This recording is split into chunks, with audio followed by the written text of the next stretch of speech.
By the third week of not sleeping, I stopped trusting anything my body told me. Hunger felt like nausea. Nausea felt like panic. My hand shook when I tried to pour cereal, and my brain kept doing this stupid thing where it would zoom in on one detail, like the way the milk glugged out of the carton, and act like that was the only real thing in the world. I wasn't pulling all-nighters gaming or partying. I wasn't being dramatic. I'd lie down and do everything you're supposed to do. Cold room, dark room, no phone, breathing exercises, counting backwards, podcasts, melatonin, magnesium, sleepy tea, whatever the internet swears by that week. And still, my brain would just stay on, like somebody left a light on inside my skull. It lasted for months, and it didn't come in waves. It was constant, the kind of constant that turns you mean without noticing. The kind of constant that makes you start bargaining with God in a house you don't even believe is listening. No matter how tired I was, no matter how heavy my eyes felt, the second my head hit the pillow, sleep slid away from me like a song I couldn't quite remember. I'd get these little fake outs too, those moments where your body does that warm, sinking thing, and you think, finally, I'm going under, and then my heart would kick, and I'd snap awake like somebody clapped in my face. Around hour 48 without sleep, I got desperate in a way I don't like admitting. I wasn't just tired, I was bending. My vision kept fuzzing at the edges. Sounds felt too sharp. Every little creak in the house had this weight to it, like it meant something. Like it was trying to say my name. I stumbled out of my room, barefoot, the carpet cold and gritty under my feet because I hadn't vacuumed in forever and I didn't care anymore. I needed my dad to do something, anything. Call a doctor, knock me out, hit me in the head with a frying pan. I didn't care. I just needed the off switch. The hallway light was off. The only glow came from under his office door, that thin line of warm yellow, like an accusation. His office used to be where he paid bills and made work calls. After my mom died, it turned into, I don't know, a shrine, a bunker, a place he disappeared into. He'd slam that door and stay in there until 3 in the morning. And if you knocked, he'd either ignore you or blow up like you were trying to break into a bank vault. I pushed the door open anyway because I didn't have enough energy to be scared of his temper. He was standing over his desk, staring down at a dollhouse. Not one of those tiny, cute ones with little pastel furniture. This was big, like you could fit both your hands inside and still have room. The top was open, so you could see into every room at once, like you were God looking down into somebody else's life. It sat on his desk under the lamp, and the light made the walls inside the dollhouse glow in this fake, cozy way that felt wrong in that room. Both of his hands were inside it. His forearms twitched as he moved things around. His breathing was fast, and it didn't match what he was doing. It was like he was running a race while standing still. There were sticky notes everywhere. On the desk, on the wall, blue ones mostly, some yellow, some with little arrows, some with single words, written hard enough that the pen cut into the paper. Door, bath, downstairs, wait, and one, right on the edge of the dollhouse like a label that just said, your piece. I remember thinking in that sleep-starved, floating way that it looked like evidence. Like he'd turned his own office into a crime scene board and the dollhouse was his way of keeping it all from sliding away. Dad, I said, that was it. That was all I could muster. My voice came out thin, like I'd been screaming for hours. My eyelids drooped with that stupid, deceptive feeling that I might fall asleep standing up. My body was lying to me again. He jerked like I'd fired a gun next to his head. He yanked his hands out so fast the dollhouse tipped and tumbled off the desk. It hit the carpet at his feet with this dull, heavy thud. The roofless rooms flashed past in the lamplight like a cross-section of a life. 3 dolls spilled out, little plastic bodies clacking against each other. One rolled under his chair. He froze for half a second, eyes wide, lips parted. Then he moved like a man trying to put a bomb back together. He dropped to his knees and scooped everything up, hands shaking so hard the dolls clicked against his rings. He shoved them back inside the house, set the house back on the desk, adjusted it like the angle mattered, like if it wasn't perfect, something else would happen. "Sorry," he muttered, but he didn't sound sorry. He sounded scared. "No worries," he said a second later, and forced this smile that didn't touch his eyes. His lips quivered like he was cold, but the room was warm. His eyes were too wide, too wet. Do you want to see what I've been working on?" The sleep deprivation made my patience evaporate. The grief made it worse. I'd seen that dollhouse before. When I was little, my mom had wanted one. She talked about building it together, painting the rooms, picking tiny furniture. It was supposed to be this wholesome project. After she died, the dollhouse appeared in the house like a bad joke. Like my dad had dragged it in from some closet and decided this was how he'd cope. And whenever I asked about it, he'd either change the subject or snap.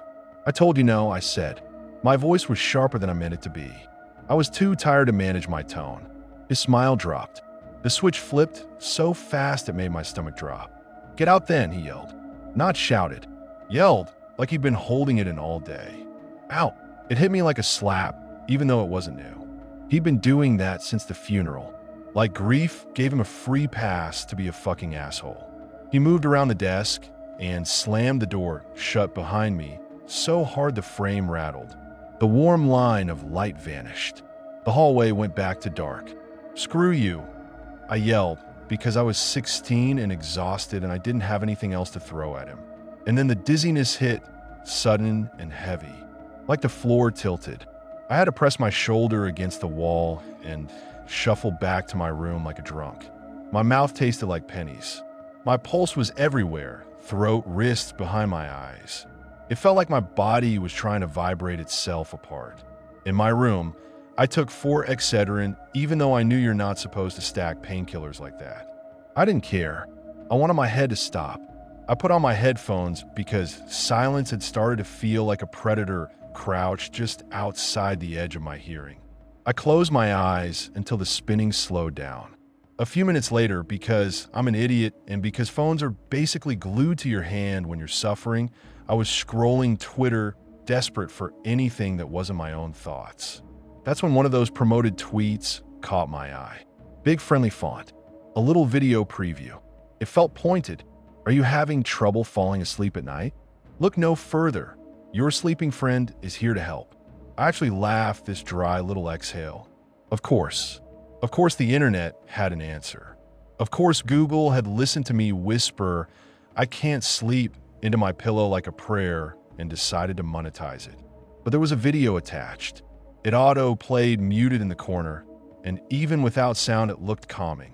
An empty beach, pale sand, slow waves. I paused my music and hit play. For a couple moments, it was just ocean. Soft blue water running up the shore and pulling back like breathing. The man began to speak in this low, slow whisper that made my skin crawl and relax at the same time. At each word, the sound switched from my right ear to my left, like he was leaning around me, circling me. The syllables reverberated over each other, doubled and tripled, like the whisper had a shadow. "I'm your sleeping friend," he said, "and I'm here to help you get to sleep.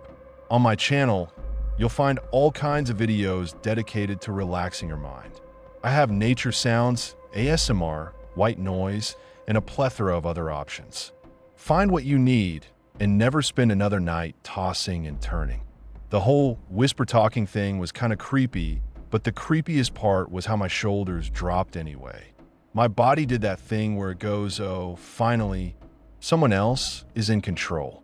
I clicked the link to his YouTube channel. It had a stupidly clean layout.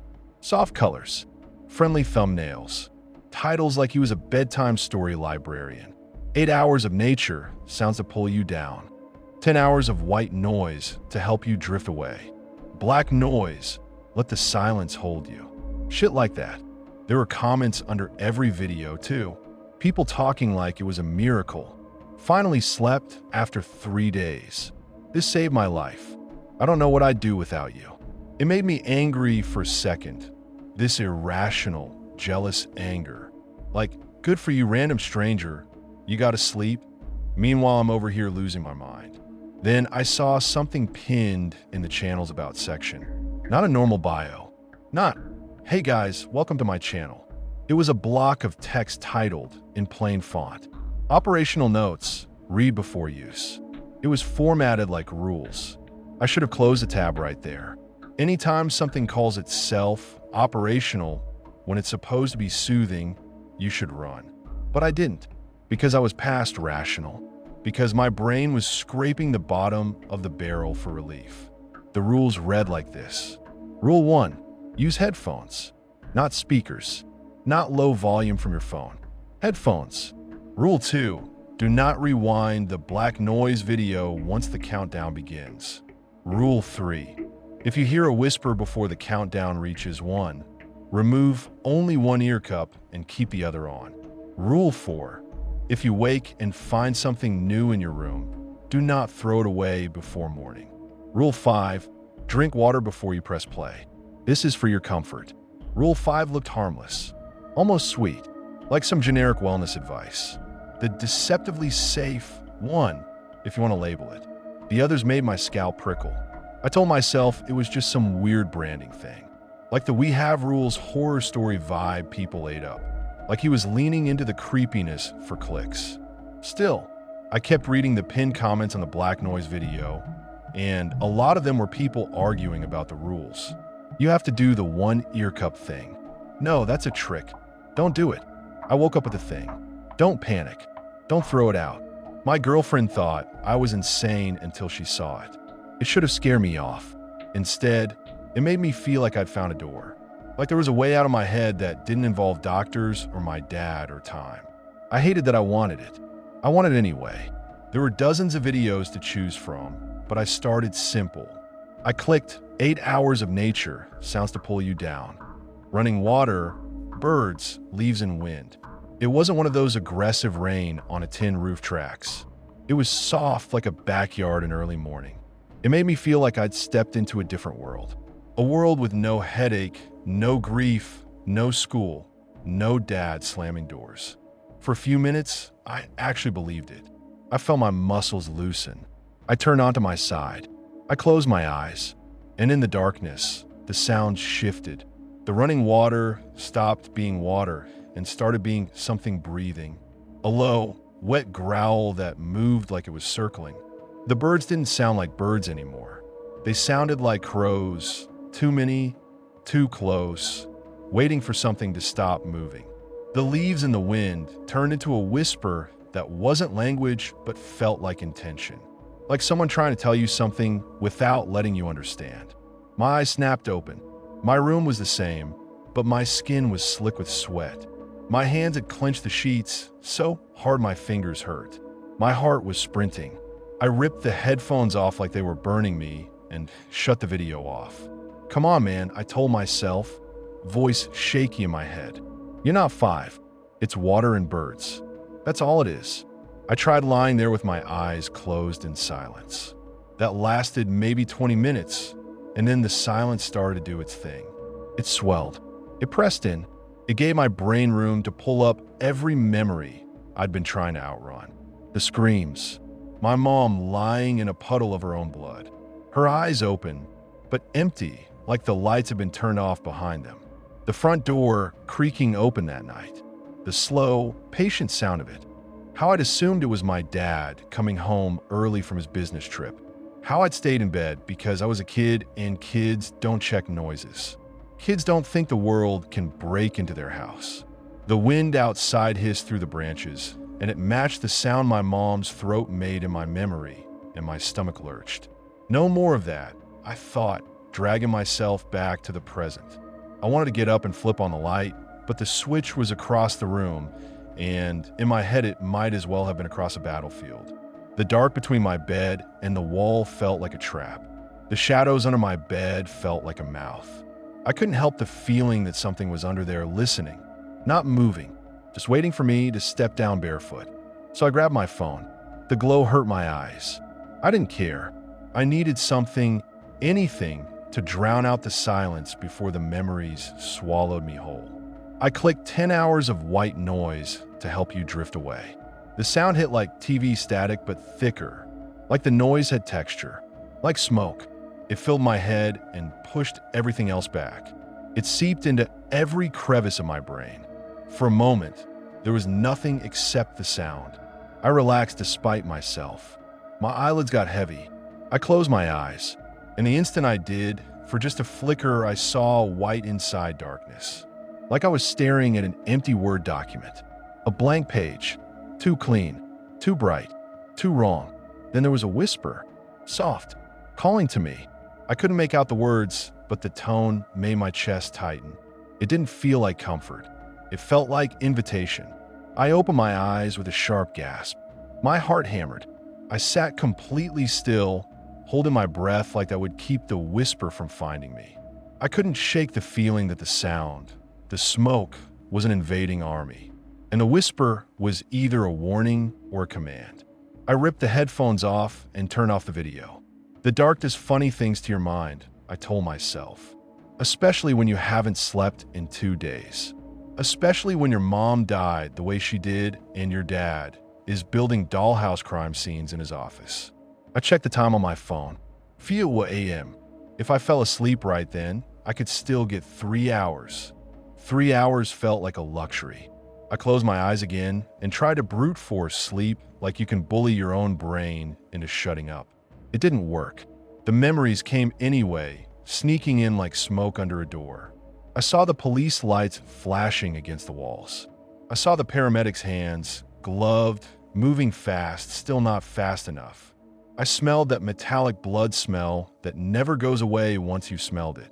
I remember how my mouth had tasted when I screamed and couldn't stop. I squeezed my eyes shut until it hurt. The silence sat there, patient. My phone was still on the channel, thumb hovering over thumbnails like I was about to spin a roulette wheel. One of them stared back at me, black background, white letters. 10 hours of black noise to bring you peace. I hesitated because that title wasn't like the others. The others promised sleep. This one promised peace. Peace is something you need when you've been at war. I thought about the rules again. The weird operational notes. The people in the comments fighting like it mattered. My thumb tapped anyway. The video opened on a black screen with white text that read simply, black noise. No sound. Nothing. Just my own breathing, loud inside my skull. The text faded away, and the video transitioned through slides like a PowerPoint, clean and sterile, like something you'd watch in school. What is black noise? Is no noise. Silence. But I think you'll enjoy the silence. The darkness. Maybe you'll find peace. My throat tightened. My stomach rose like I was about to throw up. My breaths came out rapid, short, sharp. It felt stupid to be scared of words on a screen, but the words didn't feel like a marketing pitch. They felt like someone speaking directly into my head. Then, 10 hours of black noise starting in 3, 4, 5. The second it hit 1, the room seemed to tilt. Not physically, but in the way your consciousness shifts when you're falling asleep. Like your mind takes a step back from your body. I closed my eyes. I don't know if I chose to or if my eyelids just obeyed. And then I saw myself from the outside. A different me, floating in infinite darkness. Not my bedroom dark. Not lights off dark. This was pure, absolute dark, like space without stars. Like being inside a closed eye forever. My eyes were closed. There was a smile on my face. Not a normal smile. A smile of pure bliss, like I'd finally been forgiven. I watched myself sink into the darkness. Slow at first, like a feather drifting down. It took me a few moments to realize I was moving at all. I felt calm watching it. Happy for him. My breath slowed to match his. My thoughts started to thin. Sleep tugged at me like gravity. Then something changed. The sinking became falling. Not gentle, not slow, fussed, violent. The wind roared around me, even though there was nothing to fall through. My stomach jumped into my throat. My arms flailed, instinctive, useless. My feet slammed onto something hard. Cool white tile. I staggered, knees bending, hands out like I was going to catch myself against air. The shock of impact ran up my legs. I looked up. A kitchen. Not some dream kitchen made of nonsense. A real kitchen with two familiar details. Wooden cabinets with one chipped corner. A mahogany dinner table with a scratch that looked like a crescent moon. Light blue walls that my mom had painted herself, cursing the whole time because the tape kept peeling. It was my kitchen, the one from before my dad stopped cooking, before he started eating standing up over the sink like he didn't deserve to sit. The air smelled like dish soap and something warm, like somebody had cooked earlier. The smell hit me so hard it made my eyes sting. Then there was that whisper again, coming from the other side of the wall. The living room. This time it was louder. Loud enough that I could make out the words, clear as if someone stood right behind my ear. "Come with me," it said. The voice had that same slow, layered echo from the videos. Like every syllable had another syllable underneath it. Like it wasn't just a man speaking, but a recording playing over itself in slightly different timing. "Your sleeping friend." I didn't see him at first. I just felt cold creep up my arms like the air temperature dropped around me. Then I turned the corner into the living room, and there he was, standing by the hallway like he belonged there. He would have been average looking if not for the skin. 5'10", maybe 5'11". Average frame. Dark hair neat like he cared. But his face was deathly pale, almost translucent, like thin wax over bone. The closer I got, the colder I felt, like he pulled heat out of the air just by existing. He wore a tuxedo, not a cheap one, a real tux, crisp and black, like he was dressed for a wedding or a funeral. In his right hand, he carried the hook of a dream catcher. It was beautiful, and that's the part that fucks with me. It wasn't some dusty thing you buy at a tourist shop. The web in the middle was yellow and made to resemble 4 flowers leaning into each other. At the bottom, 4 black crow feathers hung straight down, tied with neat little knots. They swung back and forth as he moved, slow and hypnotic like a pendulum. He didn't smile. He didn't need to. He just turned like I'd agreed already and started walking toward my parents' bedroom. "Come," he said again, quieter this time. And I did. That's the worst part. I didn't fight it. I didn't even think about fighting it. My feet moved like they were following a magnet. As we walked through the hallway, the house felt wrong in small ways. The air was too still. The shadows were too sharp. The carpet under my feet felt new, like it hadn't been worn down by years of pacing and grief. We reached the bedroom door. The TV was on inside. It was playing Criminal Minds, my mom's favorite show. The sound was low like background noise, but it hit me right in the chest, like hearing a dead person's laugh in an old voicemail. "This isn't my dad's room," my brain tried to say. "This is my parents' room," before it became my dad's room, before it became a place with 1 pillow instead of 2. A sound came from the bathroom, muffled by the door. A man's voice, forceful, angry, barking words I couldn't make out. The tone punched through everything. And then, worse, my mom. Muffled, horrified screams. I stopped so hard my heels skidded on the carpet. "No," I said, but it came out as a croak. My throat felt too small. Your sleeping friend didn't look back at me. He just lifted the dream catcher and, with this careful, deliberate motion, hung it on the bathroom doorknob. Like a decoration, like a sign. Then he stepped aside and faced me, hand behind his back, posture perfect. A waiter, an usher, a man politely holding a door open. My mom's screams banged against the bathroom door like fists. This isn't, I tried, but my voice broke. I could taste bile. My hands went numb. "You're gonna make me watch?" I said, and the words sounded childish even to me. Like a kid whining. Like I didn't understand what I was looking at. Your sleeping friend stared at me patiently, eyes faded yellow like old paper, like nicotine stains, like something that had been left in sunlight too long. "No," I tried again, louder. "No." I backed toward the doorway, because that's what I did that night too. Back away from the sound. Pretend it isn't real. Stay in bed. Stay safe. Be a kid. He didn't touch me. He didn't have to. My mom screamed again, muffled by tape in my memory, and my legs moved on their own. I turned and ran. I ran out of the bedroom, down the hallway, up the stairs, except the stairs weren't there a second ago, were they? The house shifted like a dream does when it doesn't want you to question it.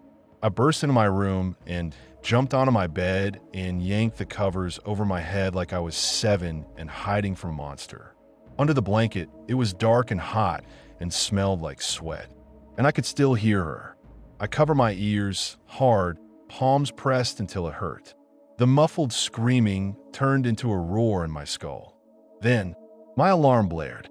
The sound ripped me out of the dark like a hook through my ribs. I sat up in my real bed, in my real room, drenched in sweat. My heart beat so hard I could see in my vision. My sheet stuck to my back like wet paper.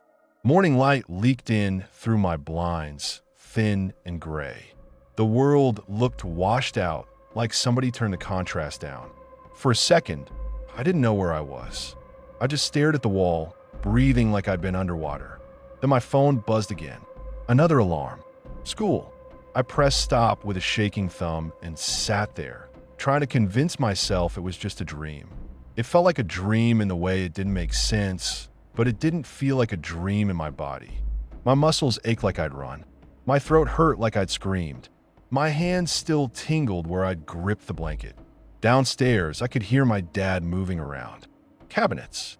A spoon clinking against a mug.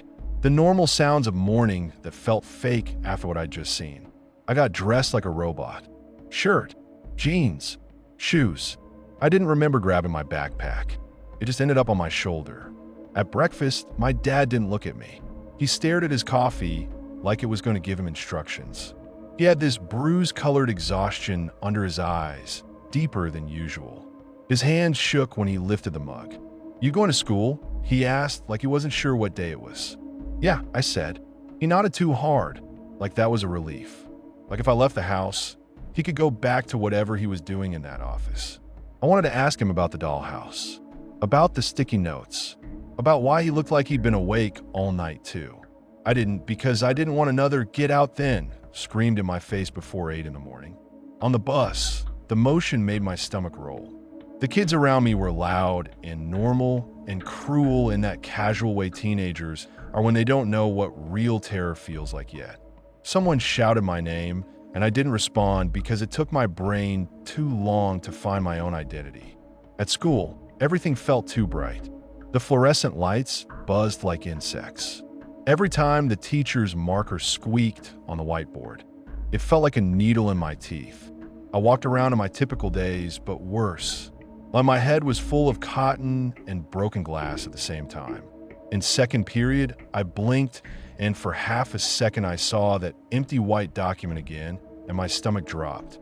I gripped the edge of my desk until my knuckles went white.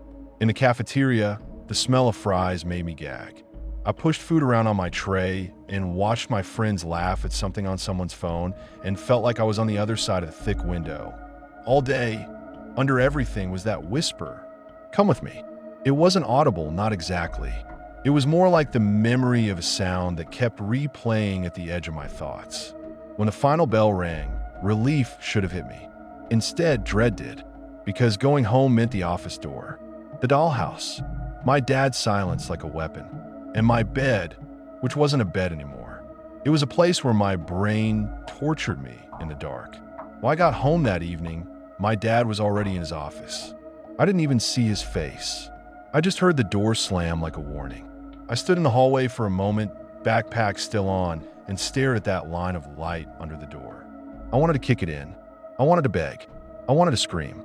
I wanted to go back in time and force myself to get up that night and check on my mom, even if it killed me too. Instead, I went to my room. Hours passed in that weird, thick way they do when you're exhausted but can't sleep. I watched the same 10-second clip on my phone on loop without realizing it. I sat on my bed and bounced my knee until my leg cramped. I listened to the house settle and imagined it was breathing. When it got late, I did the routine again because routines make you feel like you have control even when you don't. I took melatonin. I drank water because Rule 5 had lodged itself in my brain like a splinter. I brushed my teeth until my gums hurt. I turned my pillow over to the cool side like that mattered. Then I lay down and closed my eyes and counted backwards from 100. And at 73, my mind jumped tracks, and I saw the bathroom door in my parents' bedroom and the dream catcher hanging there like a fucking wreath. I sat up shaking. Nothing worked. Except there was one thing. It had put me to sleep, didn't it? Even if it was only for a few hours. Even if I woke up with my heart trying to punch its way out of my chest. I hadn't woken up screaming, shaking, or crying. Just unsettled, like something had brushed up against the part of me that remembers. And the worst part? Under the fear, under the disgust, under the grief, there was this tiny, filthy thread of relief. Because for the first time in months, I'd actually slept.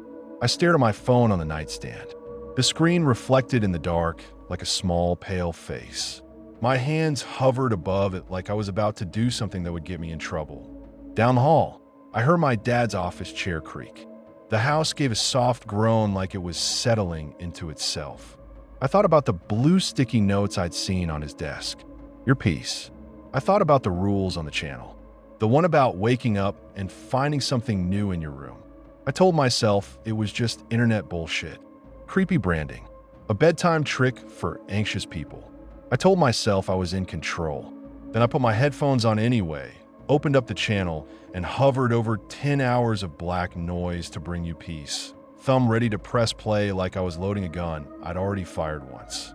My thumb hovered so long the screen dimmed and went black. And for a second I saw my own face reflected there. Pale, greasy hair stuck weird from sweat, eyes too wide like I'd been running. I looked like somebody who'd been pulled out of a river. I tapped the screen back on, and the black noise thumbnail stared up at me like it knew me. I could have put the phone down. I could have rolled onto my side and tried to raw dog the night like I've been doing for months. I could have done the healthy thing and waited until morning and begged my dad again and let him scream at me and let the house keep eating us alive. Instead, I pressed play. The video opened on that black screen with the clean white letters. Black noise. No audio. Just my breathing and the faint electrical hiss of my phone charging on a nightstand. I remembered the rules like they were carved into the back of my teeth. Headphones. Don't rewind once the countdown starts. One ear cup if you hear a whisper early. Don't throw anything away until morning. I hated that I'd memorized them. I hated even more that some part of me felt safer because I had instructions. The slide started, sterile as a school presentation. Was black noise, silence, the darkness. Maybe you'll find peace. My pulse climbed anyway. My hands dampened against the blanket. 10 hours of black noise starting in. 3, 4. My stomach clenched like it did right before a roller coaster drops. 1. The room didn't spin this time. It sank, like my bed lowered through the floor, slow at first, and then the bottom fell out and I went with it. I didn't feel my body anymore. I felt my mind being pulled backward, away from my skin like something was peeling me out of myself. The darkness wrapped around me. Then the fall turned violent. Wind, impossible wind, howled past my ears even though there was no air. My heart tried to climb into my throat. I reached for something to grab, and there was nothing. My feet slammed on a cool white tile. The kitchen. My kitchen. The same cabinets. The same stupid scratch on the table. The same faint smell of dish, soap, and old coffee that made my eyes sting before I even knew why. The air felt dense, like it had been holding its breath for years. For a second, I stood there and just listened. No words, no static, no music, just the house, perfectly quiet like it was waiting. And then, from the living room, that whisper, right on cue like a line in a script. Come with me. The cold slid on my spine. I stepped around the corner, and he was there again. Your sleeping friend. Tuxedo. Pale face like wax. Faded yellow eyes like old paper. The dream catcher in his hand swinging slow. The crow feathers brushing each other with a dry little tick. This time I didn't run. I don't know why. Maybe because I knew what running did. How it still dragged me to the same place, the same sound, the same door. Maybe because after months of being afraid of my own bed, I wanted to be afraid of something else for once. Something with a shape. He turned toward the hallway like he expected obedience. What? I said. My voice sounded strange in that house, like it was coming from a speaker in another room. It didn't echo exactly. It just felt thin. He stopped, not startled, just paused, polite like I'd asked what time it was. He looked at me with those dead calm eyes. "Why do you want to make me watch?" I forced out. My throat tightened around the words. "Why do you keep bringing me here?" He didn't blink.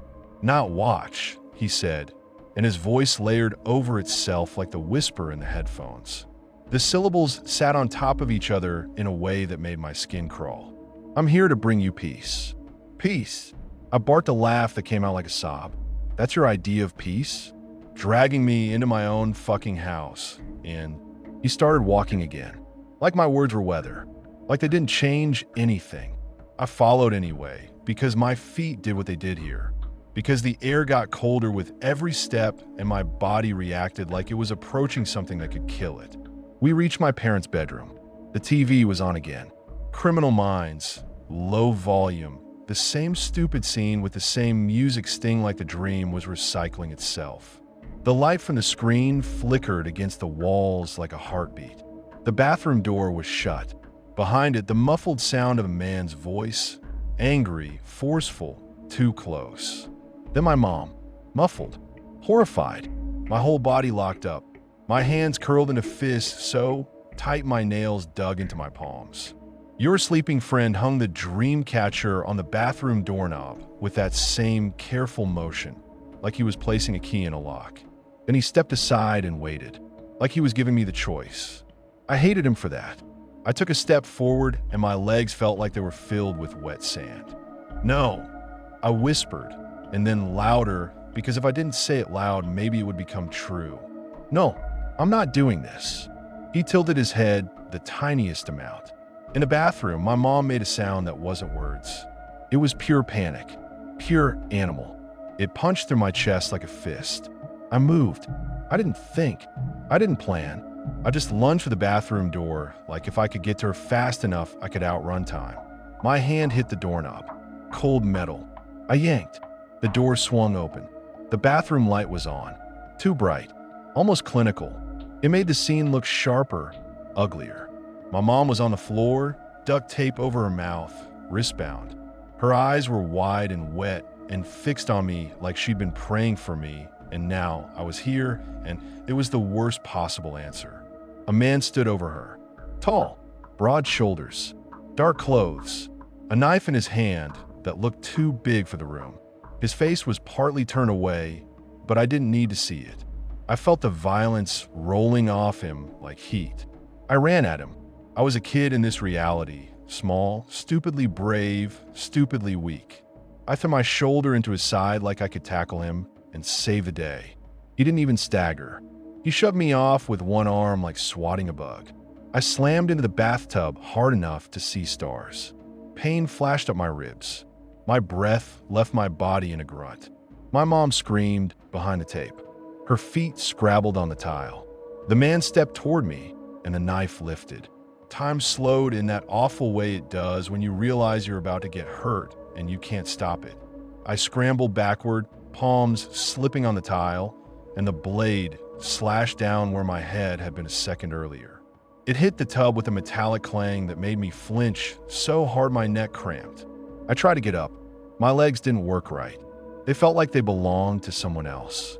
My mom surged up off the floor behind him because my distraction gave her a moment. She swung something, maybe a toilet lid, maybe her bound hands, I don't know, and it cracked against his back.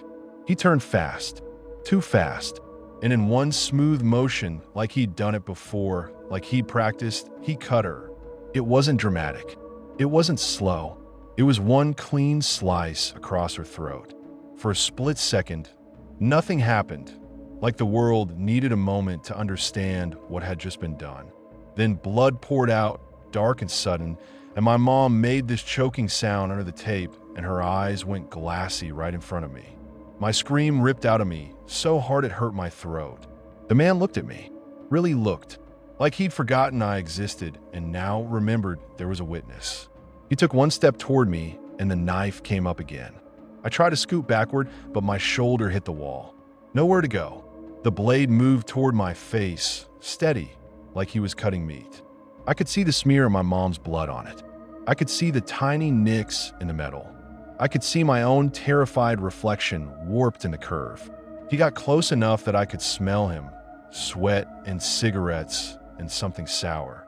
The knife hovered an inch from my skin, and then I snapped awake. Not gently, not like rising from sleep, like being yanked out of deep water by the hair. My body shot upright in my bed. My lungs sucked in air like I'd been drowning. My sheets were drenched. My shirt clung to me. My heart hammered so hard it made my vision pulse. The room was dark, exactly as I'd left it. My phone glowed faintly on the nightstand, black noise still playing, the screen black.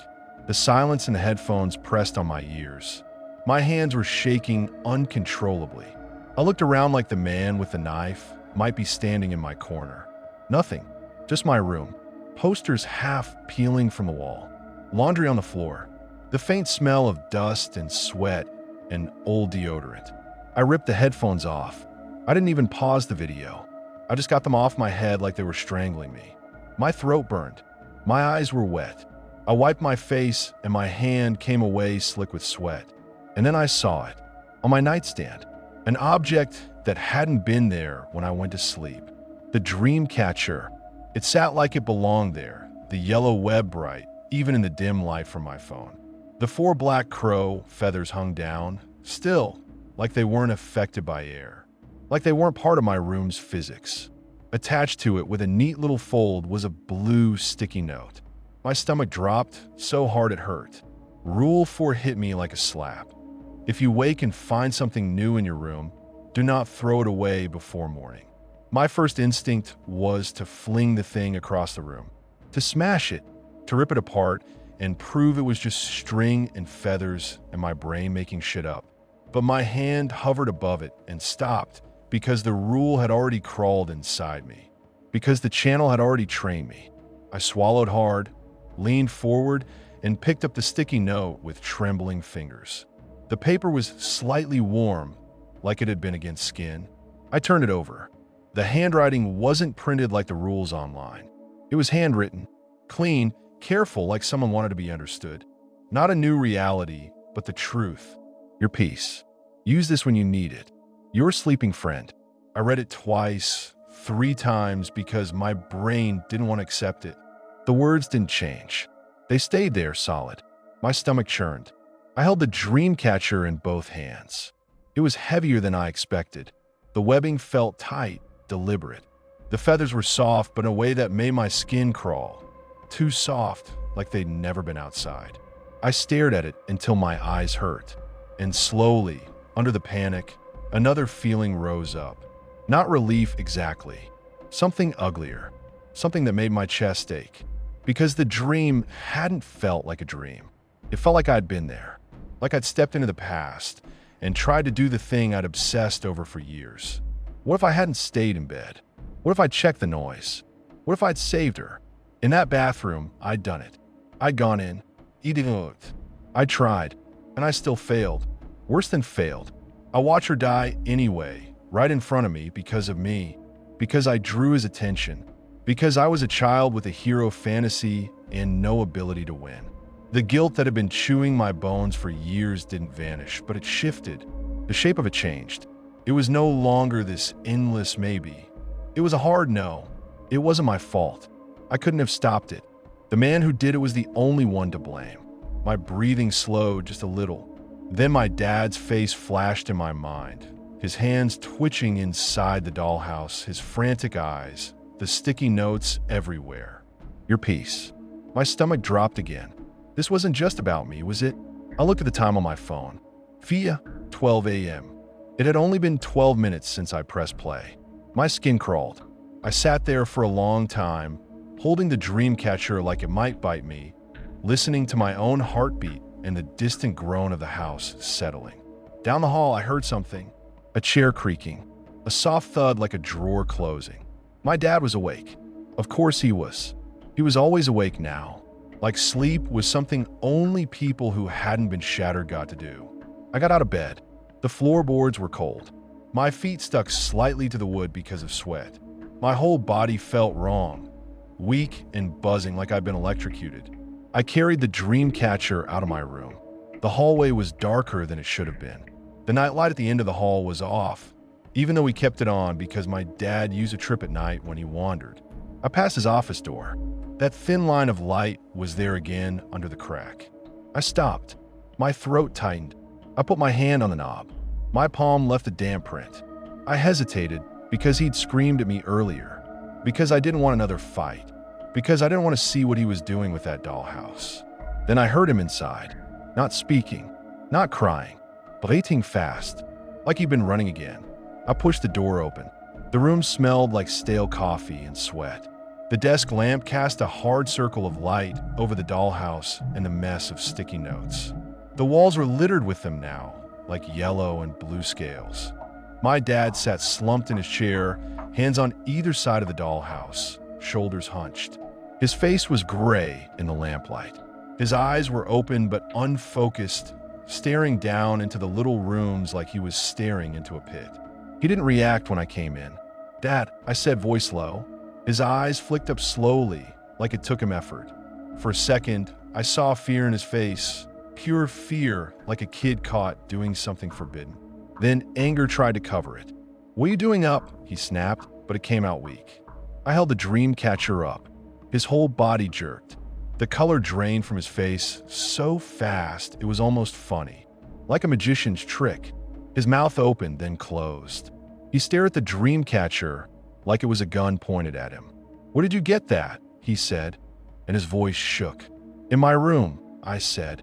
"Just now." He pushed back from the desk hard, enough his chair scraped the floor.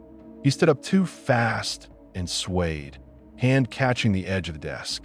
"You weren't supposed to," he started, and then stopped because he realized how stupid that sounded. My heart hammered again, but this time it wasn't just fear. It was anger. Months of him shutting me out and screaming and hiding behind that office door. "What the fuck is going on?" I said. My voice rose without me meaning it to. "You've been acting insane. You've been up all night playing with that dollhouse. Like a... Don't," he snapped, eyes flashing. "Like a crazy person." I finished anyway. His jaw clenched. His hands curled into fists. For a second, I thought he was going to hit me. And that thought made me feel weirdly calm, like at least it would be simple. Instead, he looked at the dream catcher again, and his face crumpled like paper. "You used it," he whispered, more than asked. I didn't answer because my throat tightened and my eyes burned. He inhaled shakily, then exhaled like he'd been holding his breath for years. "I told you to stay out," he said, but there was no anger left in it, just exhaustion. "I didn't know," I said. "I didn't know you were." I gestured helplessly at the dollhouse, the sticky notes, the whole room. "I didn't know you were doing this." He laughed once, a dry, broken sound. "Neither did I," he said. Then his eyes sharpened, and that old defensive edge came back. "Where did you find it?" "Don't lie." "In my room." I said again, sharper. "It was on my nightstand, with a note." His eyes widened. "What did it say?" he demanded. I held the sticky note out. My fingers trembled. The paper crinkled softly. He snatched it like he couldn't help himself and read it under the lamp. As he read, his lips moved silently. His eyes got wet. His shoulders shook once. Then, very carefully, like the note might fall apart, he set it down on the desk next to a dozen others. They all looked the same. Blue squares. Different handwriting. Some neat, some frantic, some with just 2 words. "Your piece. Truth first. Don't rewind. 1 ear. Wait for morning." I stared at them, cold spreading through my chest. "You've been getting these," I said, voice hollow. "All this time." My dad didn't look at me. He stared into the dollhouse. "I found a channel," he said quietly. "Months ago." That hit me like a punch. "No," I said. "No, I found it. I found it yesterday." He finally looked at me. His eyes were bloodshot. His face looked older than it should, like grief had scraped years off him and then put them back on wrong. "You found it yesterday," he echoed. "I found it months ago." My mouth went dry. "You mean?" I swallowed. "You've been using it." His throat bobbed. "I couldn't sleep," he said, and the words sounded like confession. After everything. I closed my eyes and I'd see her. I'd hear her. I'd hear the door. I'd hear. He stopped because his voice started to break. The room went tight with all the things he'd never said out loud. I couldn't do it, he whispered. I couldn't live with what I didn't know. I kept thinking, what if I'd stayed home? What if I hadn't gone on that trip? What if I'd? He shook his head hard, like he was trying to fling the thoughts off. I found the channel, he said again. Softer. It helped. It showed me things. My grip tightened on the dream catcher. My fingers hurt. And the dollhouse. I asked, what is that?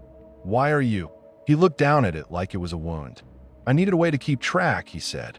It isn't always the same. Sometimes it shows me different angles, different moments. Sometimes he swallowed. Sometimes it's cruel. I stared at him, and the anger in me twisted into something else. Something like understanding. Something like horror. You're doing this to yourself, I said, voice shaking now. Every night. He didn't answer, which was answer enough. I stepped closer to the desk, drawn despite myself, like the dollhouse was magnetic. Inside, the tiny rooms were lit by the desk lamp, shadows sharp and unnatural. Little furniture, little doors, a tiny bathroom upstairs with a tiny tub, a tiny bedroom with a tiny bed. 3 dolls sat inside. One was a girl doll with brown hair, lying in the upstairs bathroom like she'd been placed there carefully.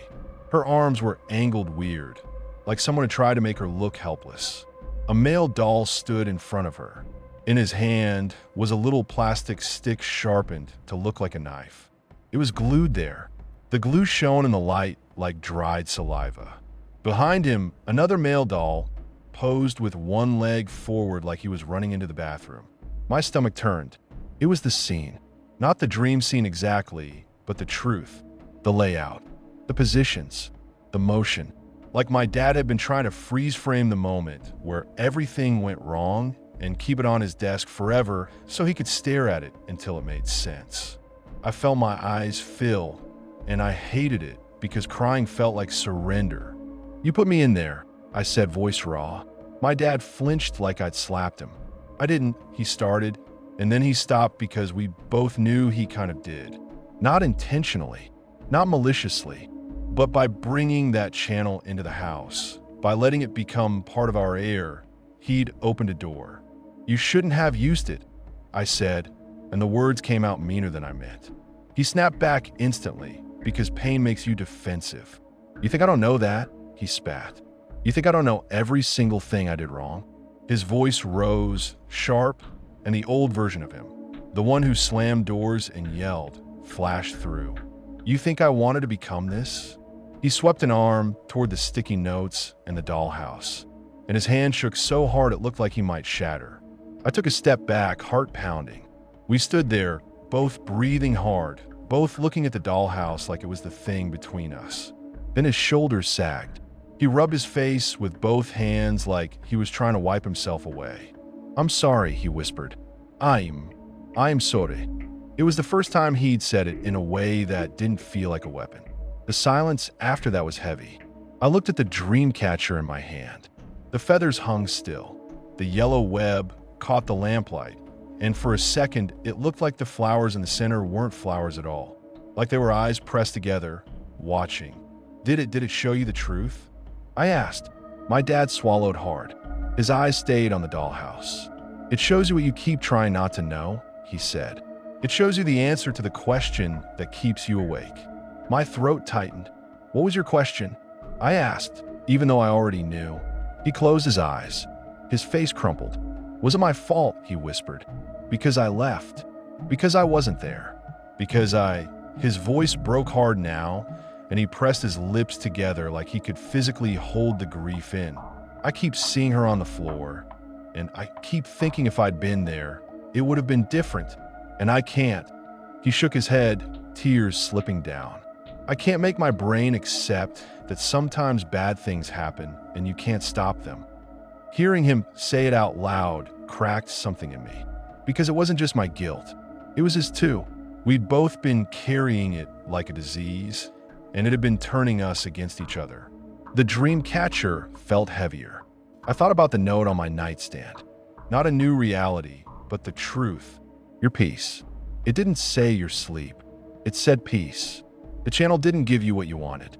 It gave you what you needed to stop asking the question that was poisoning you. I looked at my dad, this man who used to be solid, who used to be the one who fixed things, who now looked like he might collapse if you breathed on him wrong. I hated him for screaming at me. I hated him for shutting me out. I hated him for finding this channel first and not warning me. And I loved him anyway, because grief doesn't cancel love, it just makes it uglier. I stepped around the desk and put my hand on his shoulder. He flinched, then didn't pull away. For me, I said, and my voice shook. It showed me that I couldn't have saved her. Even if I'd gotten up, even if I'd gone in. I tried, and my throat closed. I swallowed hard. I still watched her die. My dad's face twisted like he was being stabbed. He opened his mouth, but no words came out. I tightened my grip on his shoulder. It wasn't my fault, I said, forcing it out like a bitter pill. And it wasn't yours either. He let out a sound that was half sob, half laugh, like his body didn't know what emotion to choose. He leaned forward and braced himself on the desk. For a moment, I thought he was going to crumble completely. Instead, he straightened, wiping his face with the back of his hand like he was embarrassed by his own tears. Then his eyes flicked to the dream catcher. He stared at it like a starving person staring at food. "You got it," he whispered. I nodded. His throat bobbed. It came here," he said, almost reverent. "It came to you." I looked down at the dream catcher again and felt my skin crawl. I didn't like the idea of anything coming to anyone, but the note had told me not to throw it away before morning. And there it was, morning creeping in at the edges of the blinds, turning the darkness into a thin gray. I realized with a jolt that I could hear birds outside. Real birds, not crows in my head. The night had cracked. I looked at the clock. 5:03 a.m. I hadn't slept since waking up, but I'd slept some. Enough that my brain wasn't screaming. Enough that my body didn't feel like it was dissolving. I stared at my dad's hands. They were scarred from work, calloused, shaking slightly. Hands that had held my mom's hand. Hands that had signed paperwork. Hands that had carried a coffin's weight even if he hadn't touched it. Those hands had been inside the dollhouse, twitching, trying to rearrange fate. I made a decision before I could overthink it. I lifted the dream catcher. My dad's eyes widened. I placed it in his lap. He jerked like it burned, then clutched it to himself like he was afraid it would vanish. His fingers traced the yellow web, careful, trembling. He touched the feathers like he expected them to cut him. He looked up at me, eyes wet and wild. "Are you sure?" he whispered. "No," I said honestly, "but you need it." His mouth opened like he wanted to argue, then closed. His chin trembled. For a second, he looked like a kid again, like someone who'd lost everything and didn't know how to ask for help. He nodded once hard. "Okay," he whispered. The word hung in the room like a promise. I leaned in and kissed him on the back of the head. Awkward because we weren't a hugging family anymore, because grief had made everything stiff and stupid. His hair smelled like sweat and old shampoo and stress. He made a small sound, like he might break again, but he didn't. I stepped back and looked into the dollhouse one more time. The little scene sat there, frozen and cruel. And for the first time, it didn't feel like a weapon aimed at me. It felt like evidence. Proof that we weren't insane for feeling haunted. Proof that the question had an answer, even if the answer hurt. I left the office quietly, closing the door without slamming it. In the hallway, the air felt slightly warmer. The shadows felt less like mouths. Back in my room, I sat on the edge of my bed and stared at my hands, still trembling. I could have tried to sleep again. I could have pressed play and gone back down the hole. But Rule 2 floated up in my mind. Do not rewind once the countdown begins, and something about it clicked in a way it hadn't before. Don't rewind. Don't chase it. Don't try to fix it again and again until you bleed out. Take what you're given and let morning come. So I didn't press play. I lay down without headphones, without videos, without tricks. My heart still beat too hard. My brain still buzzed. But in the space where the guilt used to scream, there was a new, quieter thing. Not peace, not fully, A start, and somewhere down the hall in my dad's office, I heard his chair creak softly, then go still, like he'd finally stopped running in place.